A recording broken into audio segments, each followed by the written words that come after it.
You're more likely to get in a car wreck texting while driving than even driving drunk.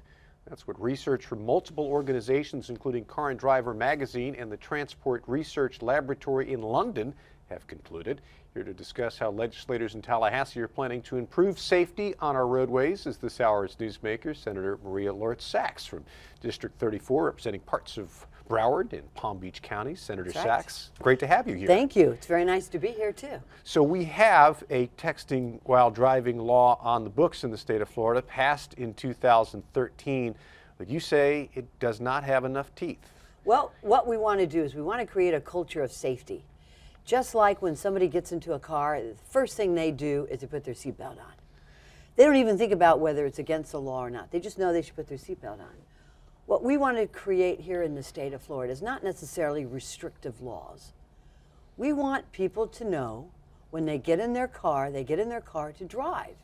They don't get in their car to talk on the phone or to text and drive or to do Facebook or whatever else they want to do on their wireless communication devices. They need to get in the car and drive. It's safe for everybody. So right now, this is a secondary offense. It is a secondary which means you'd have to be offense. pulled over for something else. Yes. We still see people in their cars with Yes. their faces to the phones because police can't pull you over just for that. You would like to see texting while driving made a primary offense. I wanted it a primary offense at the very beginning, but I compromised and I said, you know what, let's see if enforcement is there for a secondary offense. Well, we found out it wasn't. So now we need to step it up, and it's not just me. It is people all over the state of Florida. I have people calling me from every part of the state of Florida saying, please, let's get these folks off who are texting and driving. Because you see, if you fail to put your seatbelt on, you put yourself at danger. If you're texting and driving, you put everybody else at danger.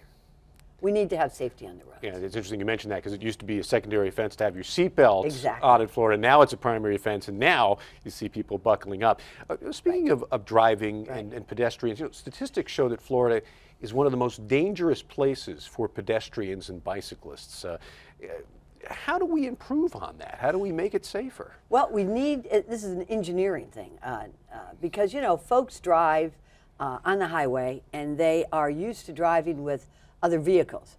Well, you mix in pedestrians, you mix in groups of bicyclists, which we have a lot on A1A in my district, and all of a sudden you've got a mix that people are a little confused.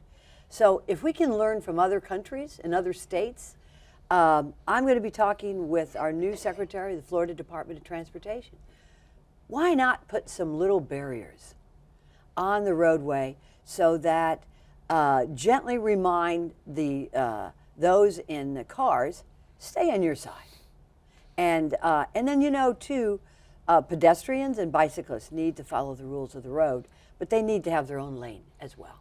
We're working on it. Some other things you'll be working on are education initiatives and Yes. improving high school graduation rates and making kids better ready for college that come out of high schools in Florida. You know what we need to do, and this is a bill that I have advocated last year and again this year, financial literacy, which is basically teach our kids how to make change, teach our kids how to balance a checkbook, to know that those credit cards have high interest rates if they, you know, don't pay every month. These are the things that our kids, basic finance and accounting, our kids need to know before they graduate from our high schools. And again, this is something that everybody's excited about. They know that our children need to learn this. So this is a financial literacy bill that I'm very excited about advocating for. Well, I hope my kids are watching right now.